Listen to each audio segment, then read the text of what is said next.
Welcome back to the deep dive. Today we're plunging into, well, what seems like a really simple ingredient, vermicelli rice noodles. Right. You grab a packet, maybe toss in some hot water, and kind of hope for the best. Happens all the time. But what if I told you there are actual culinary secrets locked in those strands? Things that demand pretty careful timing and, well, the right technique. Absolute. So our mission today, our deep dive, is to pull out the absolute core insights from your sources. We want to help you become, well, vermicelli masters. Sounds like a plan. I have to say, I was genuinely surprised. I mean, how much detail goes into cooking something that's essentially just rice flour and water? It's deceptive, isn't it?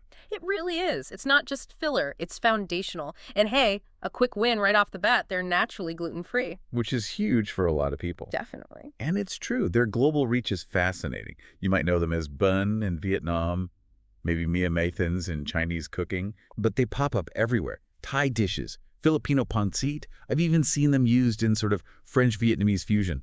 Really? Yeah, and sometimes in Mediterranean or Italian-inspired things. If you need that light gluten-free element, their flavor's so neutral, they're basically a blank canvas. A blank canvas. I like that. And that feels like the real aha moment for me looking at this. The key isn't just one cooking time. No, definitely not. It's understanding why you'd use different methods. So yeah, we're going to set you up for consistently perfect results, whether it's a stir fry or, those nice fresh spring rolls. Let's do it. Okay, fundamentals first. What exactly are we talking about here? Like I said, mostly just rice flour and water. Right. And that simplicity is, well, it's their strength. Makes them gluten-free, like you said, and just incredibly adaptable. Yeah. That simple makeup is exactly why there's such a clean slate for flavor. They just absorb whatever sauce or broth you put them with. Makes sense. And nutritionally, they're pretty good too. You're looking at roughly 109 calories per 100 grams cooked, about 24 grams of carbs, less than a gram of fat. So satisfying, but still pretty light. Exactly. A smart choice if you're keeping an eye on things. Okay, now here's where it gets really interesting, I think. Something easy to miss. The thickness variation. Ah, yes. Crucial. The sources are clear. This isn't just looks. You've got two main types, usually. The fine vermicelli, sometimes called angel hair, that's about, what, half a millimeter thick? Around that, yeah, 0.5 millimeter. And then the medium or standard kind, that's noticeably thicker, maybe 1.5 millimeters. And that difference, that single millimeter or so, it's not minor at all. No. It directly leads to a 2 or even 3 times longer cooking time for the thicker ones. Wow, okay. That's significant. It really is. It's kind of the hidden factor that dictates your timing. Understanding that difference is like step 1 for getting the texture right every time. So the thin ones need to be handled more gently. Shorter cooking. Much more gently, yeah. Yeah. And definitely shorter cooking, otherwise you just end up with mush. Right. Okay, so if thickness affects time, then the method soaking versus boiling, that affects the whole dish, doesn't it? It's like choosing your path. Exactly. Choose your adventure is a good way to put it. The sources really hammer this home. Picking the right method is paramount. It can genuinely make or break the final thing. So what's the secret? How do you choose between soaking and boiling? Well, the fascinating thing is how that choice directly changes the texture, and really importantly, how well the noodles soak up flavor later on. Okay. It's all about matching the prep to what you're actually making. Got it. Let's talk soaking first. The sources say this is perfect for stir fries and fresh rolls. Why? What's the logic there? Okay, so soaking rehydrates them, but it doesn't fully cook them. It leaves them with that slightly firm, al dente texture. Al dente, right. Firm to the bite. Exactly.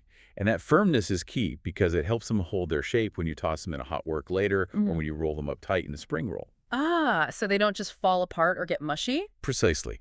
Yeah. It maintains that noodle integrity. Looks better, feels better. Okay, so how do you do that perfect soak? You put the dry noodles in a big bowl, heat-proof, obviously. Right. Then heat water to about 180 Fahrenheit. That's 82 Celsius. Hot, steaming, but definitely not boiling. Important distinction, not boiling. Crucial. Pour that over the noodles till they're covered. Then just let them sit for the right amount of time, depending on, how thick they are. And that gentleness is the key. It is. Keeps them pliable, but still sturdy. Perfect for those neat rolls or standing up to the heat of stir-frying without turning into, well, a sticky mess. It makes total sense for dishes needing structure. But what about when you want that really soft, tender texture, say for a soup or maybe a cold noodle salad? Is soaking still the way? No, for that softer result, you bring out the boiling method. Okay, the boiling method. Yeah, this approach fully cooks them through. Right. Gives you that tender texture that works perfectly when it's swimming in broth or served cool in a salad. But you have to be careful with timing here, too. How so? Even a few seconds too long when boiling can turn them mushy. It happens fast. Right, so the process is more familiar. Big pot, rolling boil, 212 Fahrenheit, 100 Celsius. Add the noodles. And give them a gentle stir with chopsticks or a fork right away, just to stop them clumping together. Makes sense. Now, you mentioned stickiness. What's the absolute most critical step after they're done boiling? Yes. The non-negotiable step. The cold water rinse. Immediately after draining, you need to rinse them under cold running water for at least 30 seconds. 30 seconds minimum. This does two things.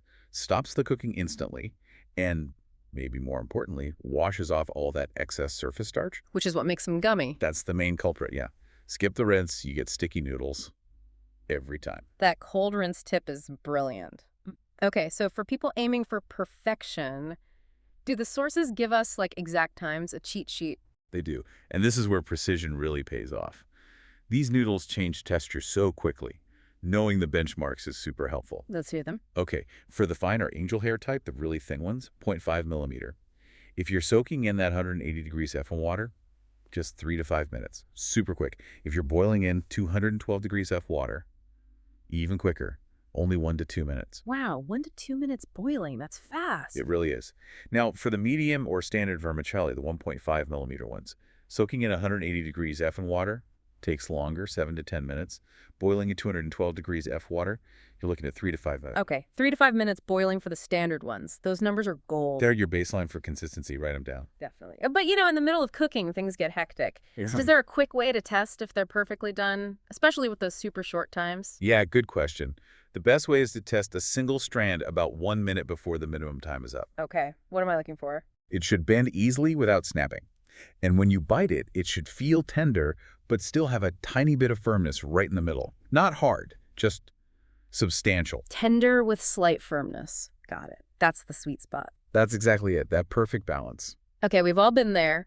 Kitchen disasters happen. I definitely made a tragic, mushy vermicelli blob once for a party. Total failure. Oh, no. We've all done it, though. Thankfully, the sources cover the common problems and how to fix them. Let's talk troubleshooting. First up, mushy gummy noodles. Yes, the saddest outcome. This is almost always just overcooking. Simple as that. And the fixes? Sticking rigidly to those timings we just talked about. And unfortunately, once they're mushy, there's no going back. No rescuing them. Nope. Game over. Start again. Prevention is the only cure there. Okay, duly noted. What about clumping and sticking? Another classic frustration. Usually that points back to not rinsing well enough. Too much starch left on the surface. So the fix is that thorough cold water rinse again. Exactly. Rinse, rinse, rinse under cold water. At least 30 seconds, maybe longer if it's a big batch. Until that water runs clear, get rid of the starch. And the sources had a great tip here too. Toss the rinse noodles with a tiny bit of oil. Yes.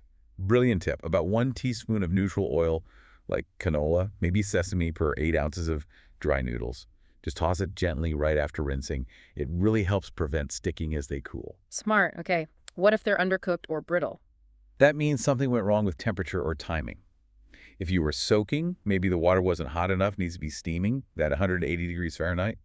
Too cool, and they just won't soften right. And for boiling? Make sure the water is at a full rolling boil before you add the noodles. If it's just simmering, the cooking won't be even or quick enough. Got it. Beyond those main issues, any other little things to watch out for to get really consistent results? Yeah, a few things. Different brands can vary slightly, believe it or not. Oh, interesting. So you might need tiny adjustments. Maybe keep a note if you find a brand you like. Also, water quality can play a role, though usually minor. If your tap water is very hard, filtered water might hydrate them a bit better. Okay. Maintaining temperature consistency during cooking is key. Don't let the water cool down too much. And batch size, cooking huge amounts at once, can drop the water temp. So maybe cook in smaller batches of making a lot. Could be wise, yeah. And one last thing, try to cook them right before you need them. So they don't sit around. Exactly. They're best fresh.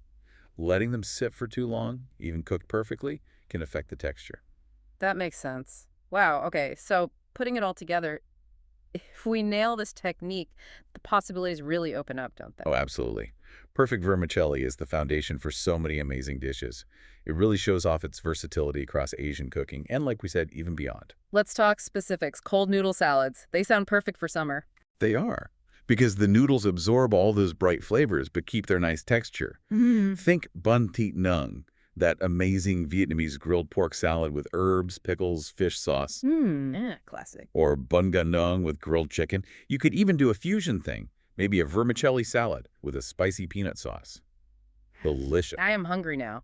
What about fresh spring rolls? Perfect example of where that al dente texture from soaking really shines. Makes the roll satisfying, not mushy. Holds everything together. Exactly, like in gai kun, the traditional shrimp and pork ones.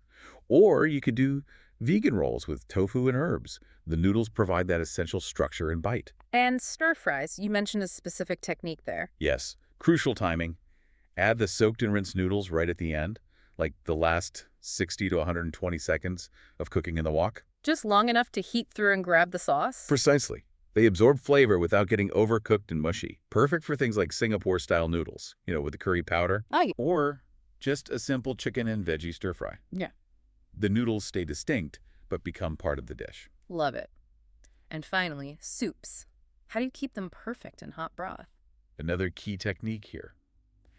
Add the boiled vermicelli to the individual serving bowls, not the main pot. Ah, so you put noodles in the bowl first? Yep. Then ladle the hot broth right over them just before serving. That prevents them from sitting in the hot soup and overcooking. Exactly. Essential for soups like bun rio, the crab and tomato one, or the spicy bun bo hu. The noodles stay tender, absorb the broth, but don't turn to mush. That is such a simple but brilliant trick. Wow. Okay, this has been an amazing deep dive into what I always thought was, just a basic noodle. Right. Deceptively simple. We've really uncovered these small but absolutely critical details, understanding thickness, mastering soaking versus boiling, that just elevate vermicelli completely. It takes the guesswork out. And really, the bigger takeaway, I think, isn't just memorizing the times. It's understanding why you choose a certain method for a certain dish. That knowledge gives you the confidence to think critically, to experiment in the kitchen. You become more intuitive, not just following steps. That's a great point. So here's something for you, the listener, to think about. Next time you see that packet of vermicelli, don't just think, how long do I cook this? Think, okay, what amazing dish am I going to build with this? Now that you know the secrets, what unexpected creation could you come up with? Maybe something that crosses culinary borders. The possibilities are endless. Absolutely. So take these insights, get in the kitchen, and explore that versatile world of vermicelli rice noodles. Thanks for joining us for this deep dive.